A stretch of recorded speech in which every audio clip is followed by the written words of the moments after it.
दोस्तों, एक आम छात्र रेलवे की नौकरी पाने के लिए सालों साल क्या कुछ नहीं करता। दिन रात पसीना बहाता है, लाइब्रेरी में आंखें फोड़ कर पढ़ाई करता है, माँ बाप की कमाई के पैसे से फॉर्म भरता है, इस उम्मीद में परीक्षा देने जाता है कि उसकी मेहनत रंग लाएगी। लेकिन सोचिए, जब आप पूरी ईमानदारी से कंप्यूटर के सामने बैठकर प्रश्न पत्र हल कर रहे हो और आपके बगल में कोई बैठा युवक हो, नौजवान हो, अपनी अंडरगारमेंट के अंदर मोबाइल छुपा कर ले आए और चुपके से प्रश्नों की फोटो खींच ले, तो आपका खून खौलेगा या नहीं?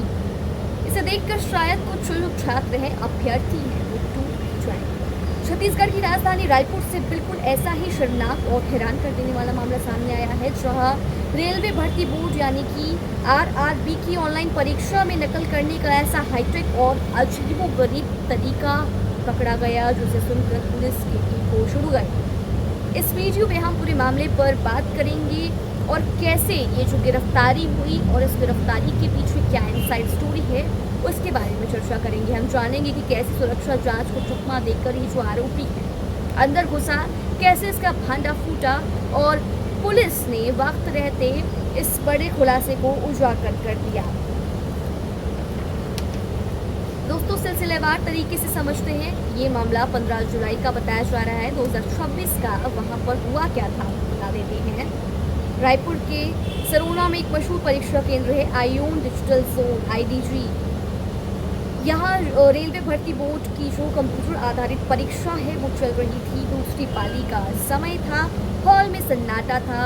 जो छात्र है कंप्यूटर स्क्रीन पर प्रश्न हल कर रहे थे, लेकिन इसी बीच ड्यूटी पर तैनात एक निरीक्षक जो होता है, इन्वेस्टिगेट जो करता है, उसकी नज़र एक अभ्यर्थी पर पड़ती है। उसकी हरकतें थोड़ी अजीब थी। वो बार बार कंप्यूटर स्क्रीन को देखने की बजाय नीचे झुक रहा था। उसकी जो गतिविधियाँ है वो संदिग्ध लग रही थी।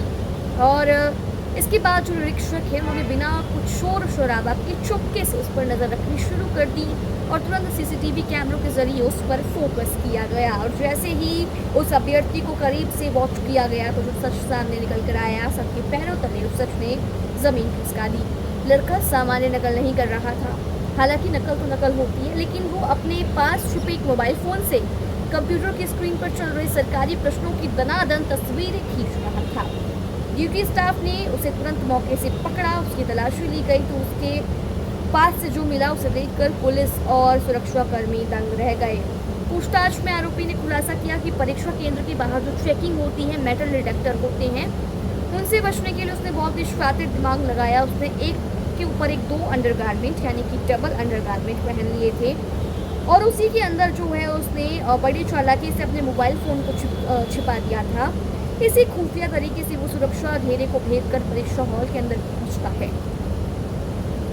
उस फ़ोन की गैलरी में रेलवे परीक्षा के दौरान पूछे जा रहे लाइव प्रश्नों की साफ साफ तस्वीरें मौजूद थी। पुलिस ने उन तस्वीरों का मिलान उस समय कंप्यूटर स्क्रीन पर चल रहे वास्तविक प्रश्नों से किया और नतीजा क्या निकला? सारे सवाल 100% हूबहू मैच कर गए। यानी थोड़ी और देर हो जाती तो क्या होता, वो सारे प्रश्न जो है वो परीक्षा हॉल से बाहर किसी सॉल्वर गैंग के पास पहुंच चुके होते और पुलिस ने मौके से उसका सैमसंग का मोबाइल फ़ोन, परीक्षा का एडमिट कार्ड और पहचान पत्र जो है वो जब्त कर लिया है।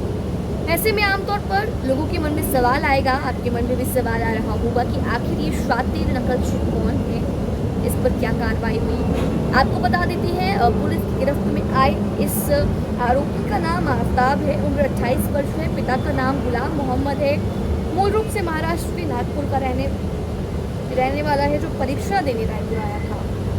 डीडी नगर थाना पुलिस ने प्रार्थी की शिकायत पर इस आरोपी के खिलाफ बेहद सख्त धाराओं में मुकदमा दर्ज किया है। इस पर बीएनएस की धारा 318(2) और सबसे ज़रूरी नकल रोकने के लिए जो कड़ा कानून बनाया गया है कि अनुचित साधनों का निवारण अधिनियम 2024 की धारा 10(1) के तहत केस दर्ज कर इसे जेल भेज दिया गया है। इस नए कानून के तहत अब आरोपी को आसानी से जमानत तो नहीं मिलेगी, मोटा जुर्माना लगेगा। सो अलर्ट दोस्तों, रायपुर कमिश्नरेट पुलिस जो है वो अब इस मामले को एक नकल के तौर पर नहीं देख रही है, बल्कि आपको बता देती है जिस तरीके से नए मामले उजागर होते हैं, पुलिस अब इस बात की गहराई से तफ्तीश कर रही है कि क्या आफ्ताब किसी बड़े नकल गिरोह या किसी बड़े सिंडिकेट का हिस्सा है, क्या वो ऐसे किसी सिंडिकेट से जुड़ा है, वो प्रश्न खींचकर किसे भेजने वाला था, स्क्रीन के पीछे कौन बैठा था, और उसे जवाब सप्लाई करने वाला था। तो आने वाले दिनों में इस मामले में आपको बता दें कई बड़े खुलासे होने की उम्मीद जो है वो जताई जा रही है, लेकिन आरोपी को जो है अभी के लिए हिरासत में लेकर उससे पूछताछ की जा रही है।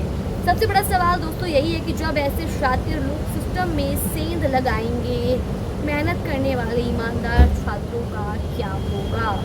क्या आपको लगता है कि सिर्फ परीक्षा केंद्रों पर सुरक्षा बढ़ाना काफ़ी है या ऐसे मामलों में और ज़्यादा कड़ा कानून होना चाहिए? इस मामले को लेकर जो भी आपकी राय हो, जो भी आपकी बात हो, कमेंट बॉक्स में उस बात को साझा करें।